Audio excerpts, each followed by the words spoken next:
গল্পকথা অনুষ্ঠানে।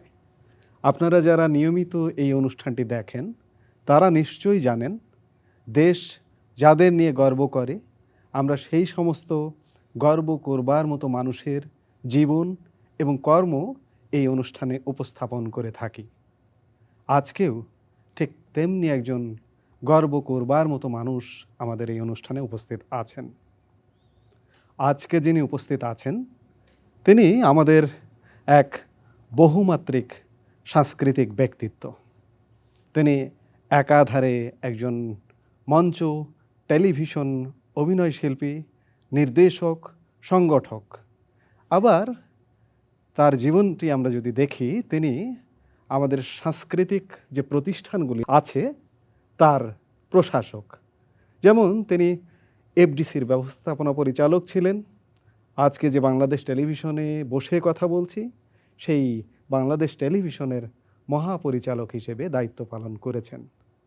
এই মানুষটি হচ্ছেন আমাদের সকলের প্রিয় বীর মুক্তিযোদ্ধা হামিদ, যে প্রতিষ্ঠানে আপনার দীর্ঘদিন কেটেছে, কর্মজীবনের বলা যায় বড় অংশ। সেই প্রতিষ্ঠানে আজকে আপনার ইন্টারভিউ করছি। কেমন লাগছে? ভালো তো লাগছেই। আমি এই প্রতিষ্ঠানে আসলেই আমার নিজের মনে করি। আমার খুব ভালো লাগে এখানে আসলে, এবং এখানকার প্রতিটি ফ্লোরের প্রতিটি অংশ, দেয়াল, মানুষ, যন্ত্রপাতি, স্টুডিও সব আমার আপন। আজকে জীবনের কথা বলবো, খানিকটা বৈঠকে আড্ডায়, কিন্তু তার আগে আপনাকে নিয়ে আমরা একটি তথ্যচিত্র নির্মাণ করেছি, সেটি স্ক্রিনে দেখে আসবো। কিংবদন্তি তুল্য বহুমাত্রিক সাংস্কৃতিক ব্যক্তিত্ব হামিদের জন্ম গত শতকের 1950 সালের 15 নভেম্বর ময়মনসিংহে। তার বাবার নাম এম.এ. ওয়াদুদ এবং মা রাবেয়া খাতুন। বাবা কৃষি বিভাগে ও মা শিক্ষকতায়, উভয়ে সরকারি চাকুরি করতেন। 5 ভাই 2 বোনের মধ্যে তিনি দ্বিতীয়। তার বড় ভাই প্রয়াত বরেণ্য অভিনয় শিল্পী মাহমুদ সাজ্জাদ ও ছোট ভাই বাংলাদেশ আওয়ামী লীগের রাজনীতিবিদ ও সাবেক সংস্কৃতি প্রতিমন্ত্রী কে.এম. খালিদ বাবু। বাবার চাকুরির সুবাদে দেশের বিভিন্ন স্থানে তার শৈশব কেটেছে। ময়মনসিংহ জেলা স্কুল থেকে 1965 সালে এসএসসি, 1967 সালে ময়মনসিংহ আনন্দমোহন কলেজ থেকে এইচএসসি ও 1969 সালে জগন্নাথ কলেজ থেকে গ্র্যাজুয়েশন সম্পন্ন করেন। এরপর ঢাকা বিশ্ববিদ্যালয়ের মনোবিজ্ঞান বিভাগ থেকে মাস্টার্স সম্পন্ন করেন। হামিদের ছাত্র জীবনকালে তৎকালীন পূর্ব পাকিস্তান ছিল স্বাধিকার ও স্বাধীনতার দাবিতে উত্তাল। সেই উত্তাল সময়ের আন্দোলনে অংশগ্রহণের ধারাবাহিকতায় আমাদের মহান মুক্তিযুদ্ধে সরাসরি অস্ত্র হাতে মুক্তিযুদ্ধের সংগঠক হিসেবে ভূমিকা পালন করেন হামিদ। পড়াশোনা শেষ করে প্রথমে বিসিএস প্রশাসন ক্যাডার সার্ভিসের চাকুরির পরীক্ষায় উত্তীর্ণ হন, কিন্তু তিনি সেই চাকুরিতে যোগদান করেননি। 1980 সালে বাংলাদেশ টেলিভিশনে প্রযোজক পদে যোগদান করেন। 2006 সাল পর্যন্ত বাংলাদেশ টেলিভিশনে কাজ করেছেন।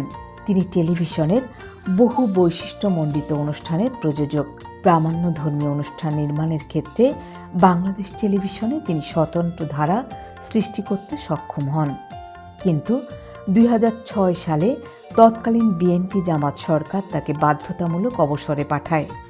বর্তমান আওয়ামী লীগ সরকারের আমলে 2012 সালে তিনি ভিটিভির মহাপরিচালক পদে দায়িত্ব পান এবং 2014 সাল পর্যন্ত এই পদে দায়িত্ব পালন করেন। বাংলাদেশের অন্যতম পুরোধা সাংস্কৃতিক ব্যক্তিত্ব হিসেবে বীর মুক্তিযোদ্ধা হামিদ বিরামহীন আলো ছড়িয়েছেন।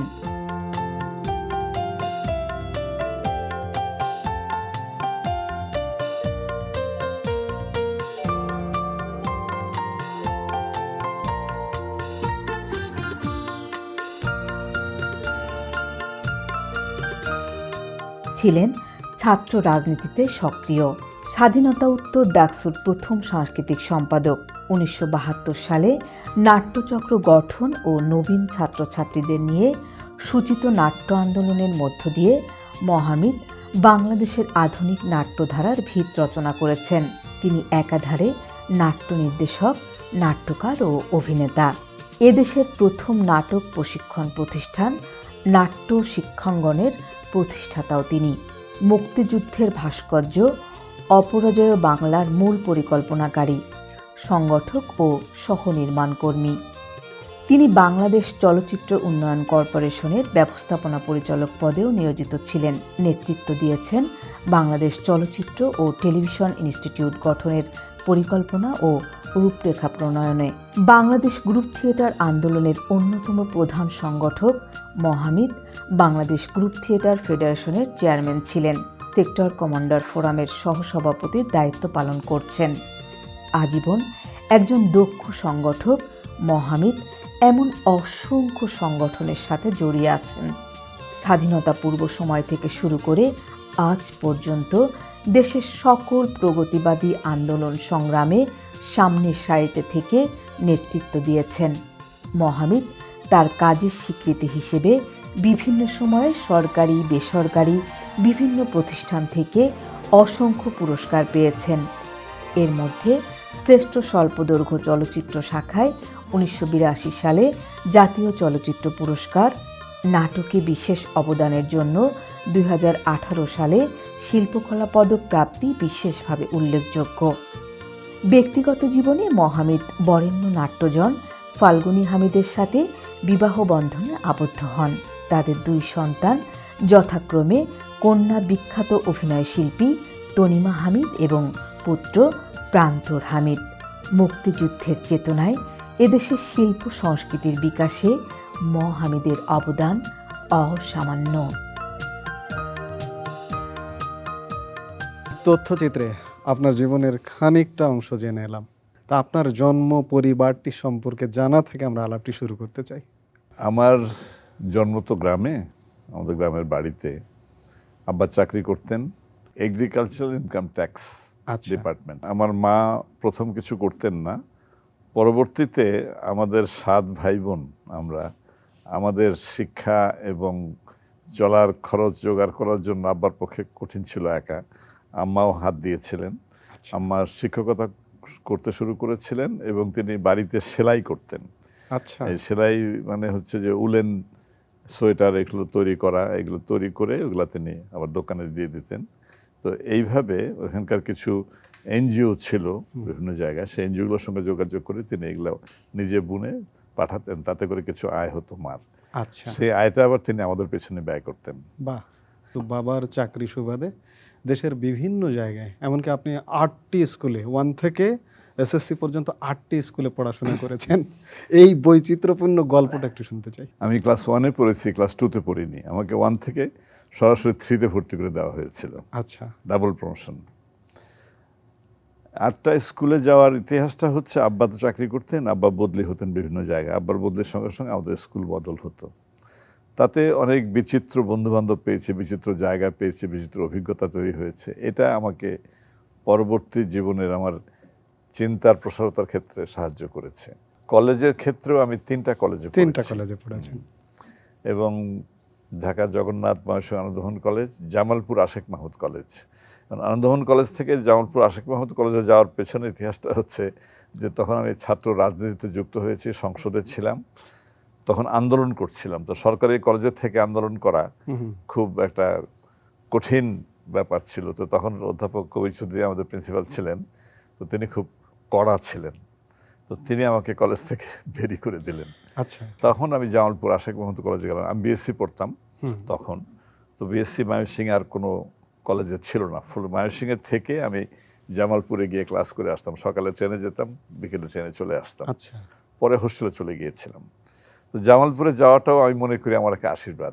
এমন কিছু বন্ধুবান্ধব পেয়েছিলাম, তাদের সাথে থেকে জীবনটা অনেক আলোকিত হয়ে গিয়েছিল। যে স্কুল কলেজ পেরিয়ে আপনি ঢাকা বিশ্ববিদ্যালয়ে এলেন এবং ঢাকা বিশ্ববিদ্যালয়ে যে সময়টিতে এলেন সেই সময় আমাদের এই অঞ্চল স্বাধীনতা স্বাধিকারের দাবিতে উত্তাল। ওই সময়টা আপনার জীবনে কি প্রভাব রেখেছে? ও দারুণ ব্যাপার এটা। আসলে আমি তো সময়ের সন্তান বলে মনে করি নিজেকে। আমি এমন এক সময় জন্মেছি, এমন একটা সময় আমার বয়স 20 বছর পার হয়েছে 71 সালে। তো এই মুক্তিযুদ্ধের সময় যার বয়স 20 পার হয়ে 21-এ পড়েছে, তার চেয়ে সৌভাগ্যবান আর কে হতে কে পারে? হতে পারে সত্যি। সুতরাং আমি তখন ঢাকা ইউনিভার্সিটির ছাত্র, হ্যাঁ, সরাসরি মুক্তিযুদ্ধে চলে গেলাম। 1 মার্চের ঘটনা তো সবাই জানে। 7 মার্চের বক্তৃতার সেখানেও আমি ছিলাম। 2 মার্চে যে পতাকা উড়ানো হয়েছিল সেখানেও আমি ছিলাম। 13 মার্চ আমি ময়মনসিংহে চলে যাই, ইপিআর ক্যাম্প দখল করব ময়মনসিংহের। এবং ইপিআর ক্যাম্পের দিকে আমার দৃষ্টি ছিল কিন্তু এই 69 সাল থেকে। আচ্ছা, কেন বলছি যে 69-এ যে গণ অভ্যুত্থান হয়েছিল 11 দফার আন্দোলনে, সেই 11 দফার আন্দোলনের সময় আমি খুব সরাসরি যুক্ত ছিলাম। এহিয়া খান যখন নাকি মার্শাল ল দিয়ে ক্ষমতা দখল করলেন, তখন আমার নামে ওয়ারেন্ট হয়ে গেল। আচ্ছা, তখন আমি পালিয়ে কুমিল্লা চলে গিয়েছিলাম। আমরা আগে কুমিল্লা থাকতাম, আমার আম্মা ওখানে চাকরিও করতেন। সেখানে অধ্যাপক অজিত গুহর বাড়িতে আমি ওই স্বাধীনতা সংগ্রামে চট্টগ্রাম বইটা পড়ি। এটা মাস্টারদা সূর্য সেনের কাহিনী, পুরোটা বিস্তৃতভাবে লেখা, বিস্তারিতভাবে লেখা। পড়ে এত মুগ্ধ হয়েছিলাম যে মনে হচ্ছে আহারে, আমার জীবনে যদি এরকম একটা সুযোগ পেতাম আমিও যুদ্ধ করতাম। 69 সাল। আচ্ছা, তখনই মনে হয়েছিল আমার গ্রামেই তো ইপিআর ক্যাম্পের হেডকোয়ার্টার আছে, সুতরাং ওটাই দখল করব যখন ডাক আসবে তখন। 28 মার্চ আমরা ক্যাম্প দখল করে 28 মার্চ সকালবেলায় কিন্তু ওই পতাকা, বাংলাদেশের পতাকা উড়িয়েছি ওখানে। ওই ক্যাম্পটা দখল করেছেন? হ্যাঁ, আমরা সকাল 11টা সাড়ে 11টার দিকে বাংলাদেশের পতাকা উড়ালাম। স্যালুট। মুক্তিযুদ্ধ শেষে স্বাধীন বাংলাদেশে ফিরে এলেন, বিশ্ববিদ্যালয়ে পড়াশোনা শুরু হলো। কবে এলেন? আমি ঢাকায় ঢুকেছি 16 ডিসেম্বর বাহ, 71-এর। বিজয়ের দিনে। হ্যাঁ, এবং সেই দিন আমার বাহিনীর কাছে 29 জন পাকিস্তানি সৈন্য বন্দী ছিল। তাদেরকে বন্দি করে তাদেরকে সহ ঢুকেছি আমি ঢাকায় মিরপুর দিয়ে। আচ্ছা, আমিনবাজারের দিক দিয়ে ঢুকেছি আমি। ফিরে আসার পরে তো দেশ গড়ার প্রশ্ন। আমার সবচেয়ে বড় কি স্বপ্ন দেখতাম জানো? আমার মধ্যে একটা দৃশ্য ভাসতো যে যেই ব্রিজটা আমরা নিজেরা ভেঙেছি, সেই ব্রিজটা আবার যখন তৈরি হচ্ছে, আমি সেখানে মাটি কেটে মাটি নিয়ে যাচ্ছি, ইট বহন করে নিয়ে যাচ্ছি। সেই ব্রিজের পুনর্নির্মাণের কাজে আমি অংশ নিচ্ছি একজন শ্রমিকের মতো। সেটাই ছিল আমার সবচেয়ে বড় স্বপ্ন। এই যে নাটক সংস্কৃতি, একই সঙ্গে বিশ্ববিদ্যালয়ে পড়াশোনা এবং নাটক শুরু হলো। আমরা শুনেছি যে আপনি খানিকটা রক্ষণশীল পরিবারের। ছোটবেলায় আপনাদের রেডিও প্রবেশ করাও, রেডিও শোনাও নিষেধ ছিল। তো না, এই নাটক জীবনটি কিভাবে শুরু হলো?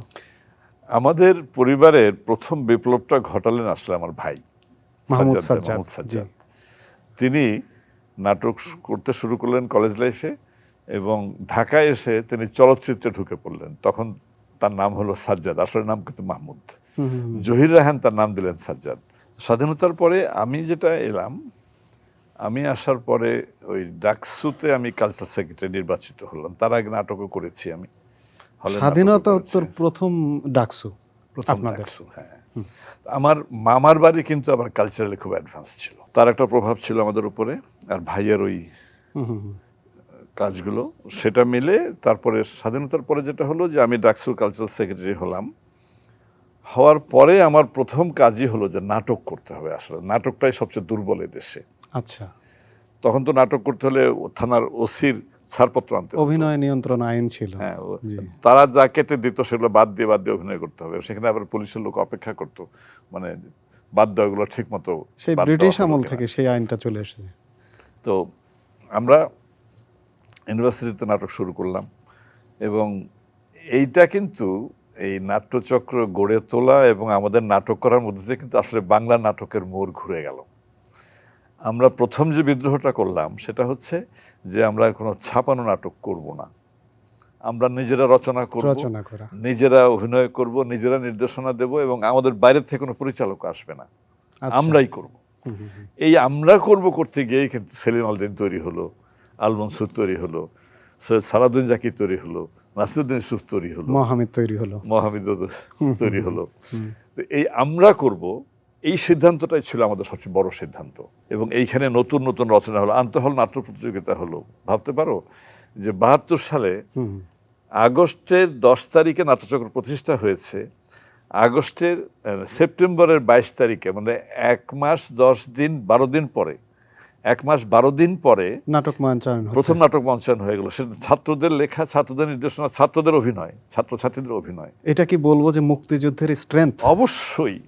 আরো দুটো নাটক হয়ে গেল, নভেম্বরের শেষ সপ্তাহে, এবং ডিসেম্বরের প্রথম সপ্তাহ থেকে শুরু হলো আন্তঃহল নাট্য প্রতিযোগিতা। এই আগস্টের 10 তারিখ থেকে শুরু করে ডিসেম্বরের মধ্যে আমরা 11টা নাটক করে ফেললাম।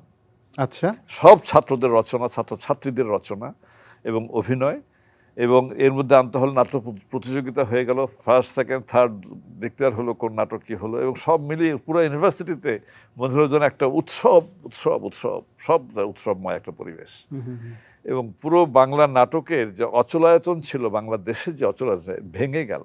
আচ্ছা, এবং এই ধারাই কিন্তু পরবর্তীতে আরও বিকশিত হয়ে, আরও শক্তিশালী হয়ে আমাদের মঞ্চ নাটক তৈরি করলো বাংলাদেশে। আপনি দেখতে সুদর্শন, দীর্ঘদেহী। আজকে আপনাকে আমরা নায়ক হিসেবে পেতাম, হয়তো কেন পেলাম না?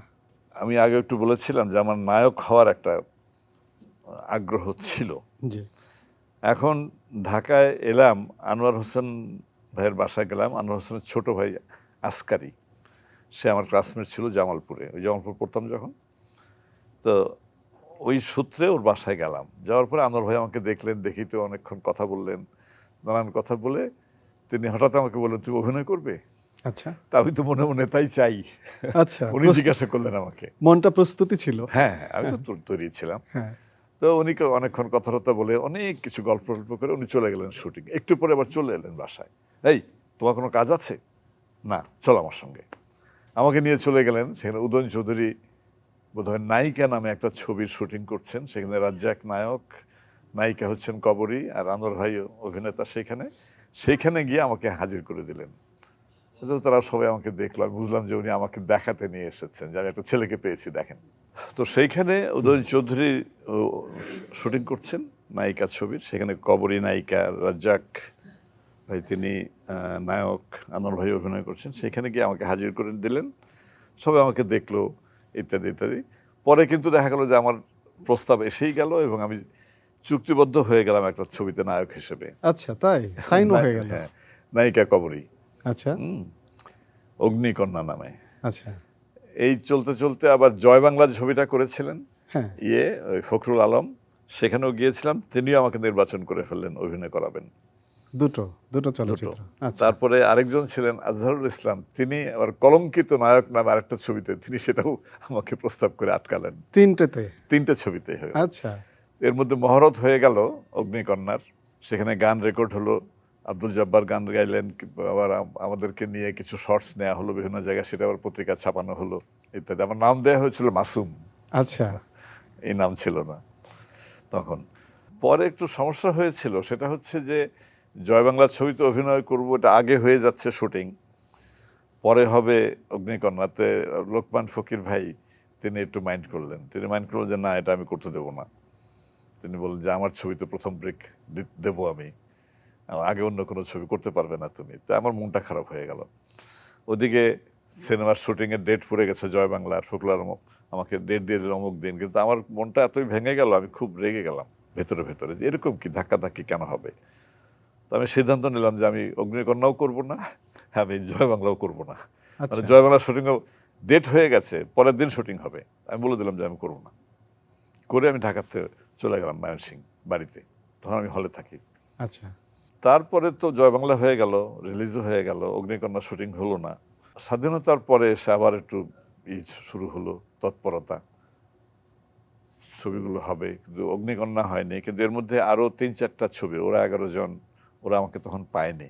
বাংলাদেশে ভাস্কর্য নির্মাণ, এবং সেটি বলা যায় স্বাধীনতা পরবর্তী প্রথম দিকের এবং অন্যতম বিখ্যাত একটি ভাস্কর্য অপরাজেয় বাংলা নির্মাণের পেছনে আপনার একটি বিশেষ ভূমিকা আছে।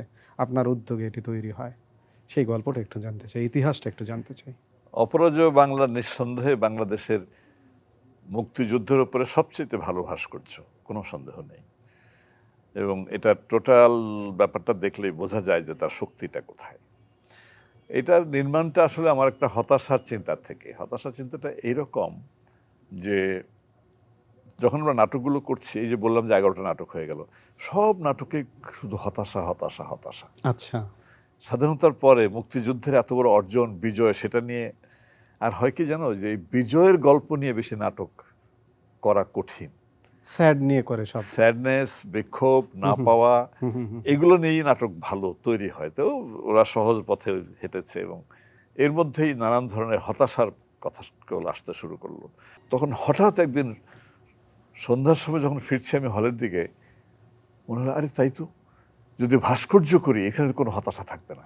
রফিক নওশাদ কবি, সে আমাদের সঙ্গে নাটক করতো, আড্ডা দিত।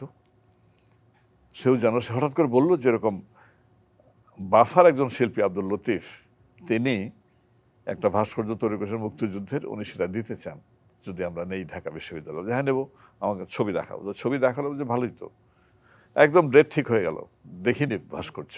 আচ্ছা, একদম এতই উচ্ছ্বাস, ছবি দেখে বললাম ঠিক আছে। ছবি দেখালাম ডাকসুতে মুজাহিদুল ইসলাম সেলিমকে, মহুজ্জামানকে। তো বললাম ঠিক আছে। তো এখন যেখানে অপরাজয় বাংলা হয়েছে সেখানে একটা বেদি তৈরি হলো। দুদিন আগে এটা নিয়ে আসা হলো, ওই ভাস্কর্যটা ওখানে বসানো হবে। আমি গেলাম দেখতে, হুমা এতে দেখি ছোট্ট মাত্র 5 ফুট উঁচু। আচ্ছা, সঙ্গে সঙ্গে ছুটলাম যে না, এটা উদ্বোধন করবেন ভাইস চ্যান্সেলর, ওই ম্যাক, আমরা বলতাম Mac sir, Muzaffar Ahmad Chowdhury sir. আচ্ছা, তো বললাম যে এটা উদ্বোধন করা যাবে না, এটা বন্ধ উদ্বোধন। মুজাহিদুল ইসলাম সেলিম তো রেগে গিয়ে বললেন যে দেখেন আমরা ছবি দেখিনি, আমরা কিছু করিনি, তুমি প্রস্তাব করেছো, তুমি এটা দায়িত্ব নিয়েছো, আর এটা আমরা বন্ধ করবো না। বলছি প্লিজ এটা বন্ধ করো তোমরা, এটা ভালো নয়, আমি পরে একটা ভালো কিছু বসাবো, যখন বসাবে ভালোটা তখন আমরা দেখবো, কিন্তু এখন এটা উদ্বোধন হবে। উদ্বোধন হয়ে গেল। আমি বললাম যে ঘোষণা অন্তত হোক, যে না ঘোষণাও হবে না, যে পরে চেঞ্জ করা হবে। আচ্ছা, পুরো প্রেশারটা পড়লো আমার উপরে। আমি তো পাগলের মতো সেদিন থেকে ছুটতে শুরু করলাম যে কোথায় পাই ভাস্কর, কোথায় পাই ভাস্কর্য, কাকে দিয়ে করাবো, কি করাবো। এই নিতুন কুণ্ডু, সেই ইমদাদ হোসেন, আনোয়ার হোসেন, সমস্ত শিল্পীদের কাছে দৌড়াই যে আমাকে ভাস্কর দিন, ভাস্কর দিন, কাকে দিয়ে তৈরি করাবো। তারপর আর্ট কলেজে গেলাম, সেখানে ছিলেন শফিকুল ইসলাম, তিনি ছিলেন ওখানকার প্রিন্সিপাল।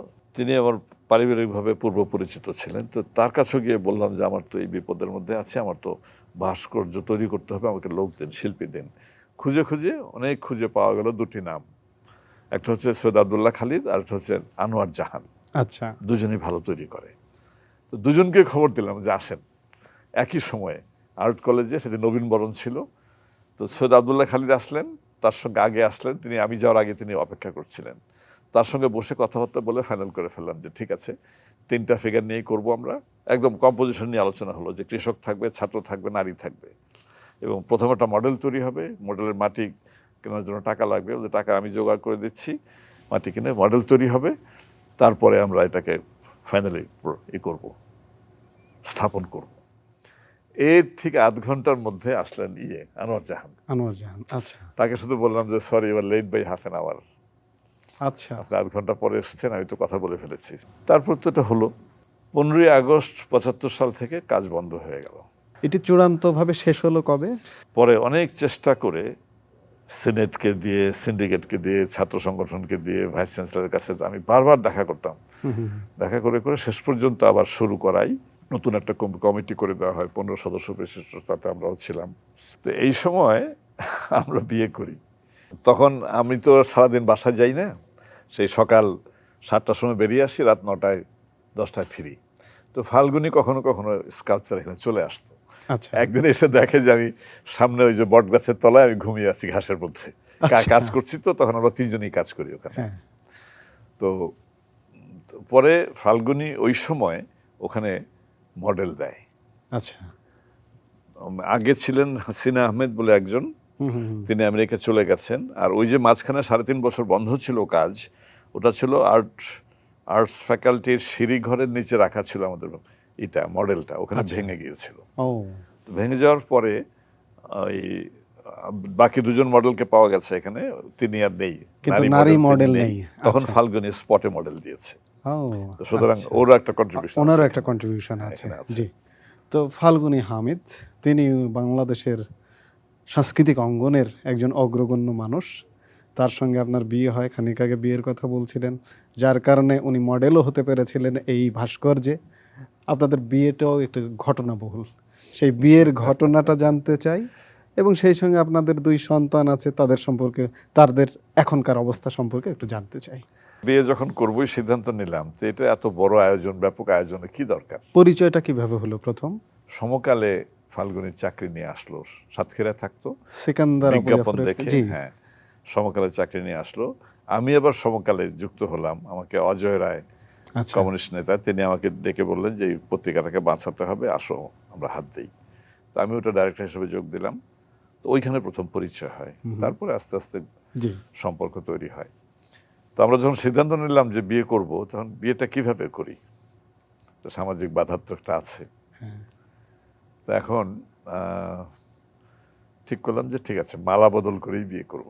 আচ্ছা, এখন আমার এক বন্ধুর মোটরসাইকেল নিয়ে ওকে সাথে করে নিয়ে চলে গেলাম। বন্ধু হলো সম হুমায়ুন। আচ্ছা, সে ছিল ওই যে আমাদের এখন যে নায়িকা শাবনাজ, শাবনাজের বাবা। শাবনাজের বাবা, আচ্ছা, আমাদের সঙ্গে নাটক করতো আমাদের হ্যাঁ, হ্যাঁ। নাটক। তো ওর মোটরসাইকেল নিয়ে ফাল্গুনিকে নিয়ে চলে গেলাম সাভার স্মৃতিসৌধে, জাতীয় স্মৃতিসৌধে। তখন মূল সৌধটা তৈরি হয়, তৈরি হয়নি। পাশে বঙ্গবন্ধু একটা ফলক বসিয়েছিলেন, যেটা উদ্বোধন করলেন তিনি। তো সেইখানে গিয়ে ওটার সামনে দাঁড়িয়ে আমরা মালা বদল করে আমরা বিয়ে করলাম। আমার মেয়ে একটা প্রাইভেট বিশ্ববিদ্যালয়ের শিক্ষক, ওখানে শিক্ষকতা করে। আর এমনিতে তো তনিমা অনেকেই হামিদ। জানে, জি, তনিমা সবাই হামিদ, সে চেনেন। তো নাটক এবং জি, সংস্কৃতি জগতে, মঞ্চে, জি, টেলিভিশনে তিনিও সাংস্কৃতিক অঙ্গনের প্রচুর মানুষ। অভিনয় করেছে এবং জি, সে নিজের নামে নিজে পরিচিত এখন। জি, আর আমার ছেলে প্রান্তর সিআইএস নিয়ে পড়াশোনা করেছে, আচ্ছা, কম্পিউটার ইনফরমেশন সার্ভিস। হুম, এখন সে বিজনেস করে, আচ্ছা, এটাই তার পরিচয়। এমনি কিছু নাটক দু একটা করেছে আমাদের সঙ্গে, কিন্তু এটা ওকে টানেনি। টানেনি। ও আচ্ছা, ওর মতো, ওর স্বাধীনভাবেই সে। তো চমৎকার কাজ করেছে। পরিবারের গল্প শুনছিলাম, সেই পরিবারের মানুষগুলোকে আমরা পেয়েছি। পরিবারের ভেতর থেকে একজন মোহামিদকে দেখার আলোকে তারা কথা বলেছেন, আমরা একটু দেখব। বাবাকে আমরা বাপি ডাকি। তো ছোটবেলা থেকে দেখছি যে বাপি সকালে বেরিয়ে যায়, রাতে ফেরে।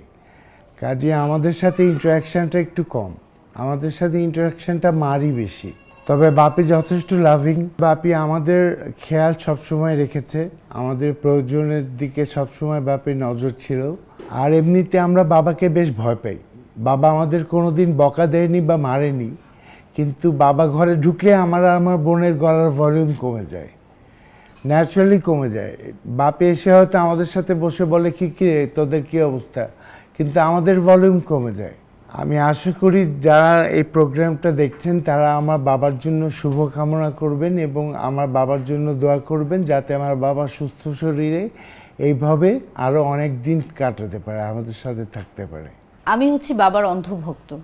বাবার সম্পর্কে যদি এক লাইনে বলতে হয়, আমি বলবো যে আমার বাবা একজন ভালো মানুষ, এবং একজন ভালো মানুষের যতগুলো গুণ থাকা উচিত প্রত্যেকটা গুণ আমার বাবার আছে।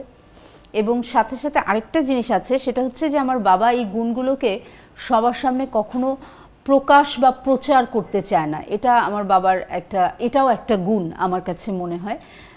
ওই যে বললাম, যত বড় হচ্ছি তত বুঝি। বাবাকে যে আমরা খুব পেয়েছি ছোটবেলা থেকে, সেটা কিন্তু না, কারণ আমার বাবা খুব ব্যস্ত মানুষ ছিলেন। ছোটবেলায় যদি আমার বাবাকে জিজ্ঞেস করা হতো বাচ্চারা কত বড় হলো, আমার বাবা বলতো, এইভাবে করে বলতো যে এত বড় হয়েছে, মানে এরকমভাবে বলতে পারতো না। নর্মালি আমরা বলি এত বড় বা এত বড়, আমার বাবা এইভাবে বলতেন। কারণ বাবা যখন বাইরে যেতেন আমরা ঘুমাচ্ছি, বা হয়তো বাবা ঘুমাচ্ছেন আমরা স্কুলে চলে গেছি, আর যখন বাসায় ফিরেছি তখন নিশ্চিতভাবে আমরা ঘুমাচ্ছি। সো আমরা বাবাকে খুব কম পেয়েছি, কিন্তু যতটুক পেয়েছি ততটুকু আমার মনে হয় যে কোয়ালিটি টাইম যেটাকে বলে, আমরা সেটা পেয়েছি। আমি সবার কাছে বলবো যে আমার বাবার জন্য আপনারা আপনাদের শুভ কামনা দেবেন, আমার বাবা যেন সুস্থ থাকে, ভালো থাকে। হামিদ ঘরে খুব সাধারণ একজন মানুষ, এবং সবার প্রতি, ছেলে মেয়েদের প্রতি, আমার প্রতি দায়িত্বশীল একজন অভিভাবক। কিন্তু উনি যতখানি সামনে থেকে দেখলে, মানে বাইরে থেকে দেখলে মনে হয় যে খুব ভাবগম্ভীর বোধ হয়, কিন্তু আসলে কিন্তু উনি খুবই মিষ্টি স্বভাবের এবং হাসি খুশি পরিবারের মধ্যে। আমার একটা মেয়ে, একটা ছেলে, তাদের প্রতিও ওর বাবা যথেষ্ট যত্নশীল। অনেক কথা ভুলে যান, বাজার করতে ভুলে যান, আত্মীয় স্বজনের বাড়িতে যেতে ভুলে যান। তবে আবার একথা বলতে হবে, তিনি তার যে পারিবারিক দিক থেকে তার বাবা মা ভাই বোন, আমার বাবা মা ভাই বোন, সবার প্রতি যথেষ্ট দায়িত্বশীল। মানে আমার পরিবারের প্রতি তিনি যে দায়িত্ববোধ, যে দায়িত্ব দেখাতেন, তাতে আমি অবাক হয়ে যেতাম যে এতটা দায়িত্ব সচেতন তিনি। তো সেদিক থেকে মানুষ হিসেবে সত্যিকার অর্থে তিনি কিন্তু অনেক বড় মানুষ। তিনি একজন মুক্তিযোদ্ধা, তিনি একজন ছাত্র নেতা, তিনি একজন নাট্য নেতা।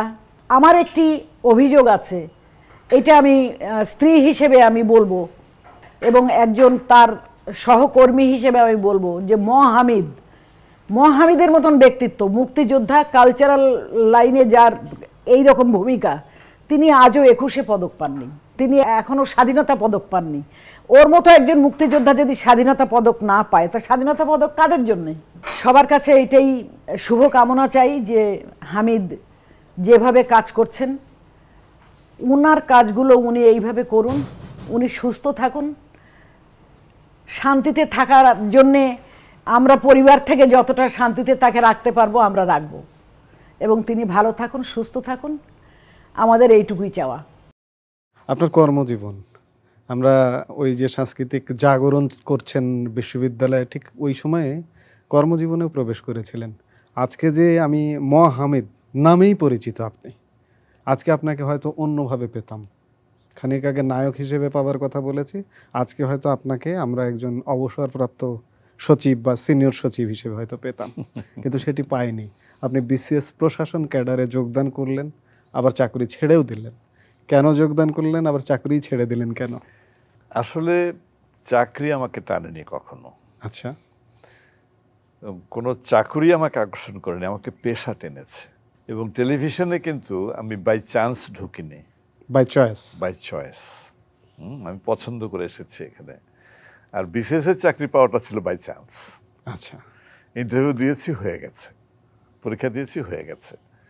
ওটা আমার লক্ষ্য ছিল না। সুতরাং আমি আমার লক্ষ্যেই এসেছি। 80 থেকে 2006 কন্টিনিউ বাংলাদেশ টেলিভিশনে ছিলেন, এবং 2000 আমি কিন্তু 2006 আবার আমি কিন্তু ফোর্স রিটায়ারমেন্টে গেছি। হ্যাঁ, আপনাকে আমাকে চাকরিচ্যুত করা হয়েছে। চাকরিচ্যুত করা হয় কেন? তো সেই সময়ের বিএনপি জামাত জোট। আসলে হয় কি যে একটা ট্রেন্ড শুরু হয়ে গিয়েছিল 2001-এর পর থেকেই, যে অনেক মুক্তিযোদ্ধা অফিসারদেরকে ফোর্স রিটায়ারমেন্ট দেওয়া হয়েছে। তো এখন আমাকেও বোধহয় তারা টার্গেটে রেখে দিয়েছিল ক্ষমতা ছেড়ে দেওয়ার আগে। 2006-এর অক্টোবরের 4th উইকে কিন্তু তত্ত্বাবধায়ক সরকারের কাছে ক্ষমতা ছাড়ে। আপনার জীবন গ্রুপ থিয়েটার নাটক দিয়ে শুরু হয়েছিল, কিন্তু আপনার নাটক জীবন যদি দেখি, আপনি অভিনয়, নির্দেশনা, সংগঠন, এই অভিনয় এবং নির্দেশনার চেয়ে আপনাকে সংগঠক হিসেবে বেশি দেখা গেছে, কিংবা সাংস্কৃতিক প্রতিষ্ঠানের প্রশাসক হিসেবে দেখা গেছে। অভিনয় নির্দেশনায় কম কেন? এটাও তুমি বলতে পারো অ্যাটিচিউড। আচ্ছা, আমাদের টেলিভিশনে তো যারা নাকি নিয়মিত মঞ্চে অভিনয় করতেন, তারা কিন্তু আমাদের বড় উচ্চপদস্থ কর্মকর্তারা অভিনয় নিয়মিত করেছেন, আমি কিন্তু করিনি। করেননি? জি।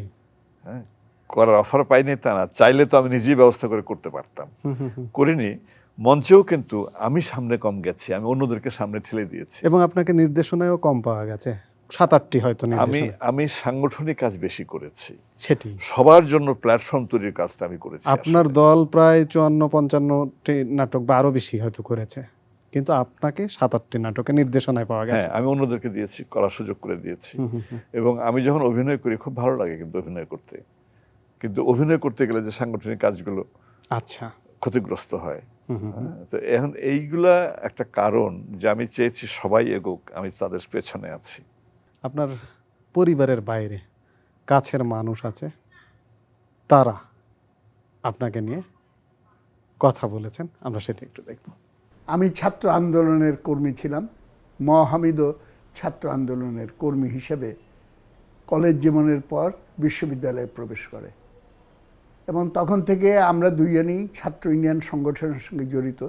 তার সঙ্গে আমার পরিচয় বিশেষভাবে ঘনিষ্ঠ হয়ে ওঠে দেশ মুক্তিযুদ্ধ করে। আমরা দুজনেই মুক্তিযোদ্ধা ছিলাম। মুক্তিযুদ্ধ করে দেশ স্বাধীন করে যখন বিশ্ববিদ্যালয়ের শিক্ষা জীবন আমরা আবার শুরু করলাম, তখন কিভাবে আমাদের বিশ্ববিদ্যালয়কে এবং দেশের গোটা শিক্ষা ব্যবস্থাকে সমাজতন্ত্রের লক্ষ্যে, সমাজের পুনর্গঠনের দিকে আমরা পরিচালনা করতে পারি, সেইটা নিয়ে আমাদের তৎপরতা শুরু হয়ে যায় এবং সেই সূত্রেই অসংখ্য কর্মকাণ্ডে আমরা পরস্পর জড়িত হয়ে যাই।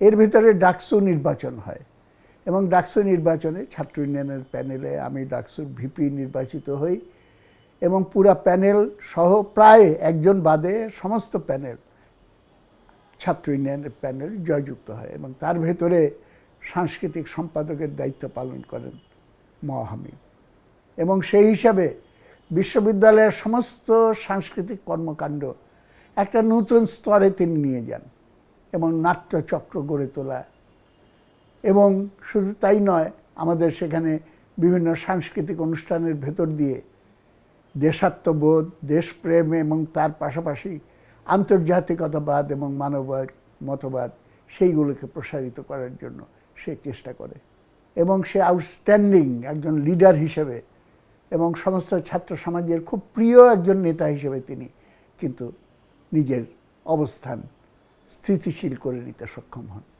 হামিদই প্রথম এই উদ্যোগটা নেয় যে আমরা এমন একটা ভাস্কর্য সেখানে তৈরি করব যেটা ভাঙ্গার মতো শক্তি কারো থাকবে না, এবং আর্ট কলেজের খালেদ তাকে সঙ্গে নিয়ে একটা ডিজাইন করে এবং তার মডেল কী হবে সমস্ত কিছু করে বিশাল একটা কর্মকাণ্ড সে হাতে নেয়। এটা টাকা পয়সা কই থেকে আসবে তখনও পর্যন্ত আমাদের এইগুলো হিসাব করার অবস্থা ছিল না, কিন্তু তার সাহসী উদ্যোগ এবং অসম্ভবকে সম্ভব করে তোলার যে স্পৃহা, সেইটার ফলেই কিন্তু ধীরে ধীরে ধীরে ধীরে এবং ৭৫-এর পরবর্তীকালের যে কঠিন দিনগুলো, সেই সময়েও অপরাজেয় বাংলা এখন যেটা আমরা দেখি সেটার নির্মাণ কাজ সে সম্পন্ন করে।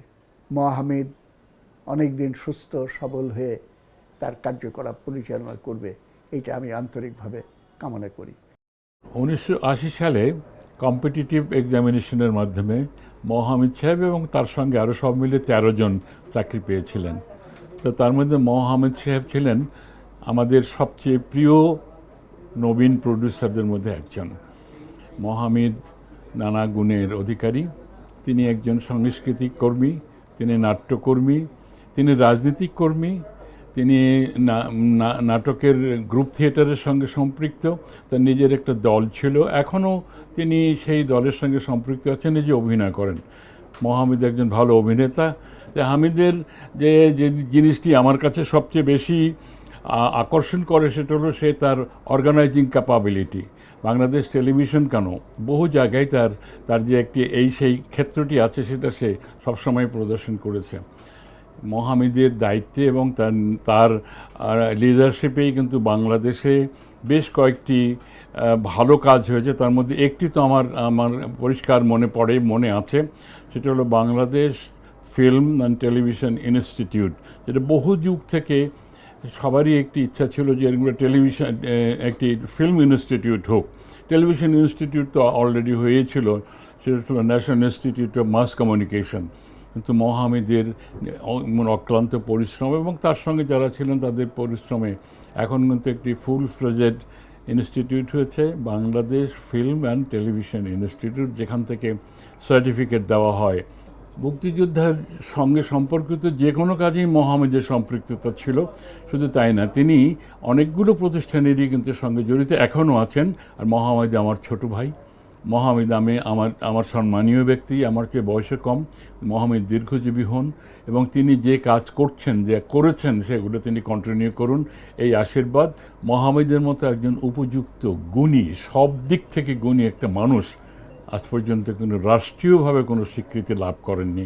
এটি তার হওয়া উচিত, আর আমাদের দাবি সরকারের কাছে যে তাকে সেটি দেওয়া হোক। আজকে যে জীবনটি যাপন করছেন, আপনাকে আমরা নানা ভূমিকায় এই যে আলাপের মধ্যে এসছে, চলচ্চিত্রে পেতাম, প্রশাসনে পেতাম, পেয়েছি একজন হামিদ, বাংলাদেশের সাংস্কৃতিক অঙ্গনের একজন দিকপালকে পেয়েছি। আপনি যেভাবে জীবনটা যাপন করতে চেয়েছিলেন সেভাবে কি যাপন করতে পেরেছেন? আজকে সন্তুষ্টি অসন্তুষ্টির জায়গাটা কি? আমি যেভাবে যাপন করতে চেয়েছি জীবনকে, আমি সেভাবে যাপন করেছি। যা আছে, যা পেয়েছি, তুলনা তার নাই, এটুকুই বলবো। এই যে দীর্ঘ সাংস্কৃতিক যাত্রা, সাংস্কৃতিক জীবন, আপাদমস্তক সাংস্কৃতিক ব্যক্তিত্ব, কখনো সংগঠক হিসেবে, কখনো প্রশাসক হিসেবে, কখনো অভিনয় নির্দেশনায়। এই সব কিছু ছেড়ে একদিন চলে যেতে হবে, আমাদের সবাইকে চলে যেতে হবে। আপনি যাবেন, আমি যাব, আজকে যে শিশুটি আসছে তারও যেতে হবে। এই চলে যাওয়া বা বিদায়, এটিকে আপনি কিভাবে দেখেন? এটা তো একটা প্রবহমান স্রোত। একটা কথা আছে, একই নদীতে দুবার স্নান করা যায় না। নদীর স্রোতের সঙ্গে সঙ্গে নদীও বদলে যায়, পানি বদলে যায়। তো নদীর পার, একই পার যেতে পারো, কিন্তু নদী বদলে যাচ্ছে। তোমার জীবনে এই প্রবাহমানতার মধ্য দিয়েই তুমি বিলীন হয়ে যাবে, কিন্তু একমাত্র তোমার কাজ এবং তুমি যদি কোনো দর্শন, কোনো আদর্শ প্রতিষ্ঠা করে যেতে পারো, সেটা টিকবে, আর কোনো কিছুই টিকবে না। আমরা চলে যাওয়ার কথা বলছিলাম, আমাদের অনুষ্ঠান থেকেও চলে যেতে হবে, সব কিছু থেকেই চলে যেতে হয়। আজকে আপনি স্টুডিওতে এসে আপনার জীবনের কথা আমাদেরকে বলেছেন, ভাবনার কথা বলেছেন, এই জন্য আপনাকে অসংখ্য ধন্যবাদ। প্রিয় দর্শক, আজ এ পর্যন্তই। পরবর্তী পর্বে ঠিক এমনি একজন বরেণ্য মানুষের জীবনের গল্প শোনাতে আপনাদের সামনে হাজির হব। সে পর্যন্ত বিদায়, ভালো থাকুন, সুস্থ থাকুন।